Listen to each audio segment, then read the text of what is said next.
Hi everybody and welcome back to a new episode of Diagnosedan. Today we're working on a 1996, so almost 30 years old BMW 7 Series. Now this car was brought to me from another shop, and it was brought into that shop to get some work done. It drove into the shop, it started just fine, but during that process of getting the work done, somehow it became a crank no start while it was at the other workshop. The other workshop couldn't figure it out, so they asked me to take a look. So let's see if we can diagnose this one together.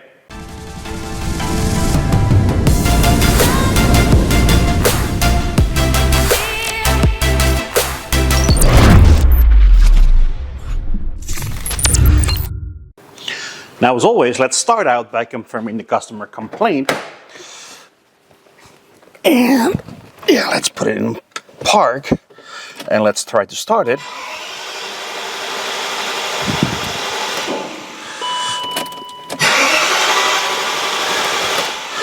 But as you could probably hear, it is a crank no start, so that's customer complaint confirmed.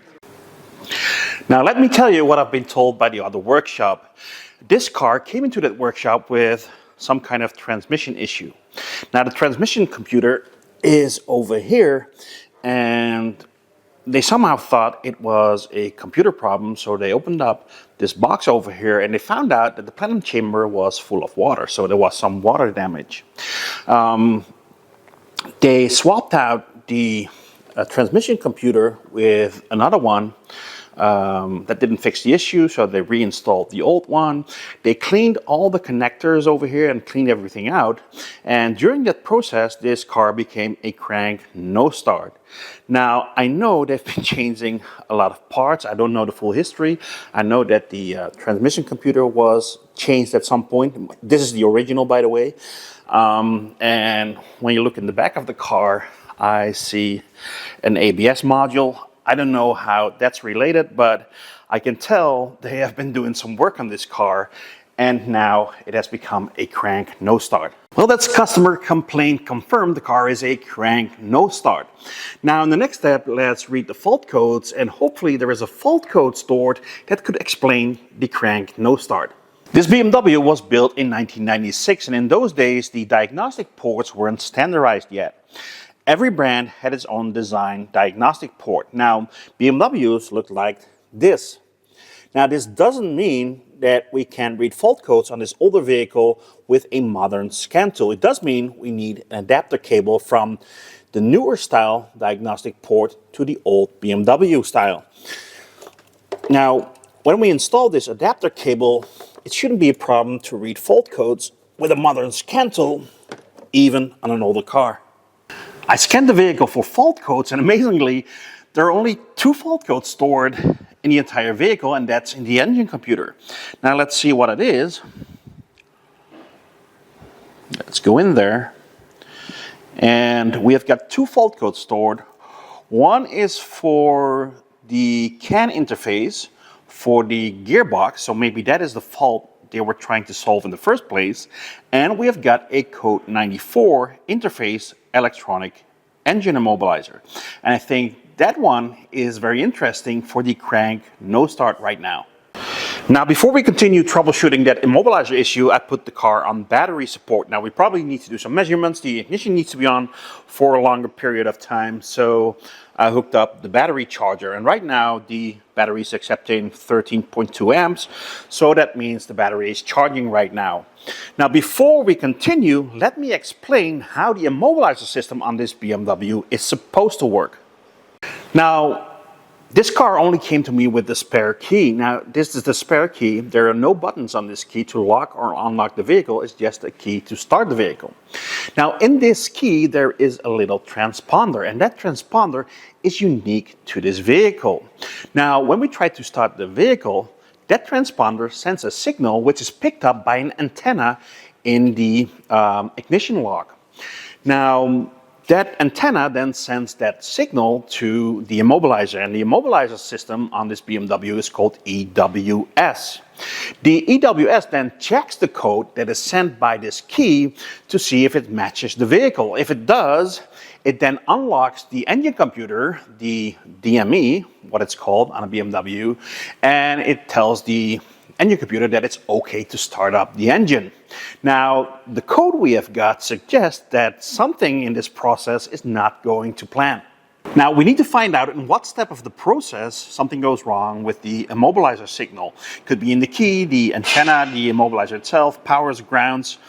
We need to narrow it down. Now, the funny thing is there is a fault code stored in the engine computer for the immobilizer, but the immobilizer is totally happy because there are no fault codes stored there.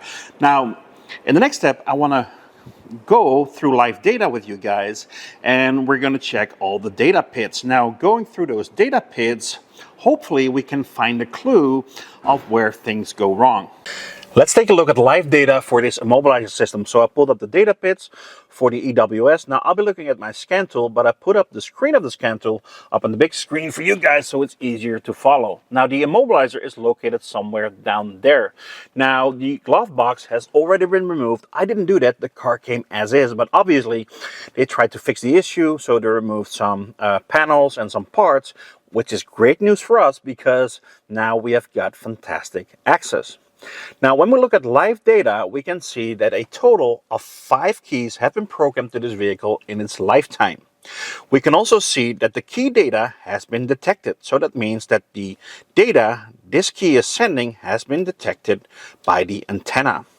We can also see that the key identification is valid and that the key password is correct. So that means that the signal this key is sending through this antenna to the immobilizer has been confirmed by the EWS that it is the correct key for this vehicle. We can also see that the DME line, so the connection between the immobilizer and the engine computer, has been released. So that basically means that the immobilizer has sent a signal to the engine computer that it's okay to fire up the engine. So right now, it looks like that everything on the immobilizer side is working just fine. So we've confirmed that this key is the right key for the vehicle. The code of this key was detected by the antenna. The antenna then sent it to the immobilizer, and the immobilizer validated this key. Now, then the immobilizer released the DME line. In other words, it sent the OK to the engine computer to fire up the engine. But it doesn't, because it's a crank no start. Now the engine computer is complaining about an interface between the immobilizer and the engine computer. So at this point, it looks like that the engine computer never received the OK from the immobilizer, although in live data, we can clearly see that the immobilizer is giving the OK. We're underneath the dash right now, and this right here is the immobilizer. Now, obviously the glove box has been removed, which is great because now we've got fantastic access. Now I took a look at a wiring diagram, and let's remove this immobilizer. You can see how it says EWS, so this is the immobilizer.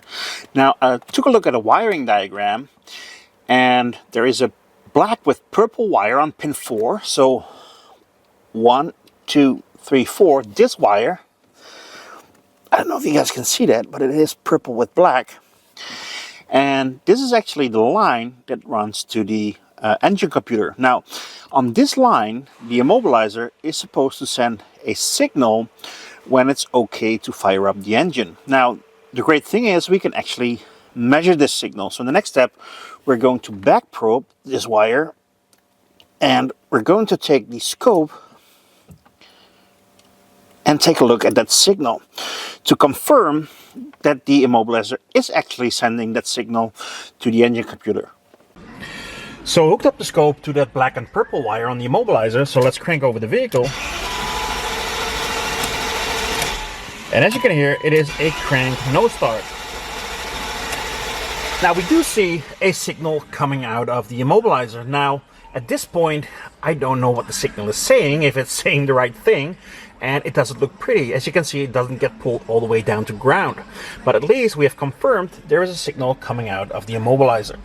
Now let's find out if the signal from the immobilizer makes it all the way to the engine computer. Now this is the transmission computer, and this is the engine computer.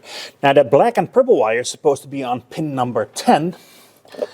Now, this is number 1, so let's count 1, 2, 3, 4, 5, 6, 7, 8, 9, 10.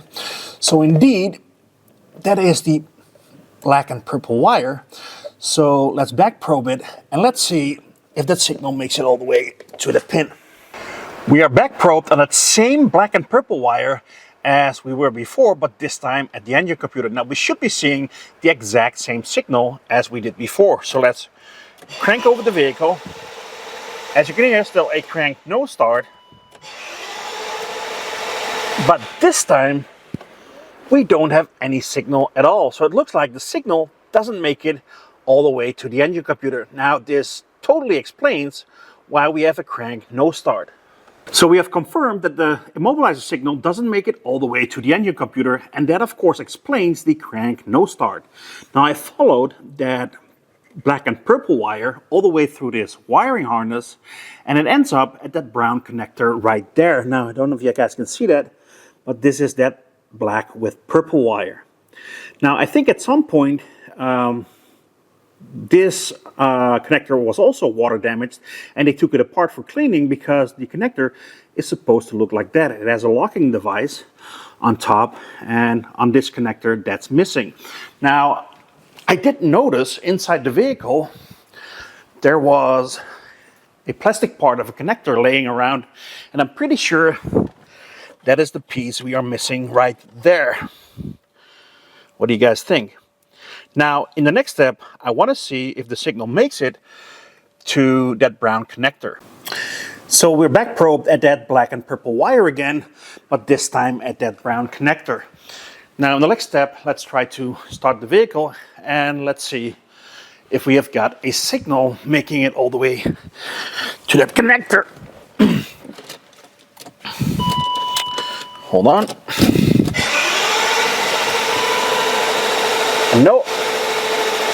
No signal at that brown connector. So the signal doesn't make it to this brown connector either. Now, at some point, I think they have cleaned this connector. By the way, this is the purple with black, or sorry, black with purple wire. Now let's get it out of there and let's inspect it. And it looks pretty clean to me. Now let's take a look inside the other side of that connector. Now, as you can see, there is some staining there, so there's definitely some evidence of water leakage or moisture in there, but nothing really crazy. Now, in the next step, I wanted to see if the signal made it to the other side of that connector, but that connector, although you can get it out of there, of the bracket, the wire is pretty short and you can't really get it up. So I wanted to try something else first. So I was playing around a little bit. Let me zoom you guys in. And I was touching that pin where the black and purple wire ends up with my back probe right there. Now, when I do that, take a look what happens on the scope. I've got the scope right here. You can see, so I'm releasing it. Now let's connect it again. There we go. You can see there is actually a signal on that pin. So that means the signal makes it to that pin, but it doesn't make it to the other side of this connector. I reinstalled that brown connector and I back probed the black and purple wire at the engine computer again. Now watch what happens when I push down on this connector. When I push down on that connector, we have got a perfect signal. You can see it's even better than before because right now it's pulled all the way down to ground. So a perfect signal. Right now, I'm wondering two things. First of all, is the connector clean enough? And second of all, does it need that lock to be locked all the way down for the proper tension on those pins? So in the next step, I want to clean that connector and I want to reinstall that lock, and hopefully after that the engine will start again.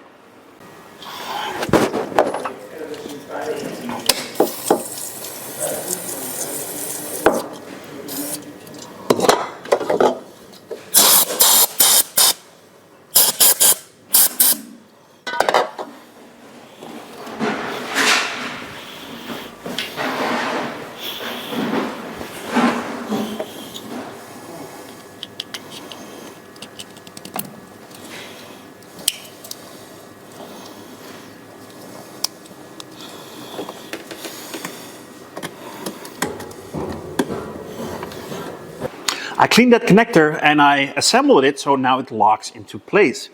Now let's read the fault codes again. And as you can see, we actually have got more fault codes stored than what we started with. Now that of course has to do with me unplugging connectors. So let's clear the fault codes. And as you can see, the Immobilizer fault code is now gone. We do still have got a gearbox CAN interface problem stored. And I think that is the problem they were actually trying to solve. Now, my job is to get this car running again, and I will call them afterwards if they want this problem fixed, and maybe we'll make another video. But for now, let's focus on the Immobilizer and see if that car runs again. So at the moment of truth, the connector is cleaned and it is locked into place again. Now let's start the vehicle and let's hope for the best. Woo! And success, it's running again. Awesome. Now what I think that happened is that they took the connectors apart, cleaned them because of the water intrusion, put everything back together and tried to start the vehicle before fully assembling that connector. Now I think they got sidetracked because at the same time they swapped the transmission computer for a used one, probably because of the same fault code, that CAN bus fault code, that is still stored today. Now we'll call them and see what they want to do with that. Maybe we get to diagnose that in a future video, but for now it was a job to get the car running again, and it's running. Now I think they got confused and they thought that swapping out the transmission computer for a used one, and by the way they swapped it back, set that fault code, that Immobilizer fault code, they couldn't clear it and eventually they gave up. But in reality I think they were very, very close. If they had only assembled that connector, the car probably would have started. Anyway, I really hope you enjoyed this video. If you did, please subscribe to my channel, and when you hit the little bell you will get a notification each time I upload a new video. And remember, diagnose Dan, fix it again. See you next time, guys. Probably before, and after that they couldn't clear it, but I think they were very, very close. If they only had fully assembled that connector, the car probably, one of those connectors was not located somewhere down there. Now the glove box has already been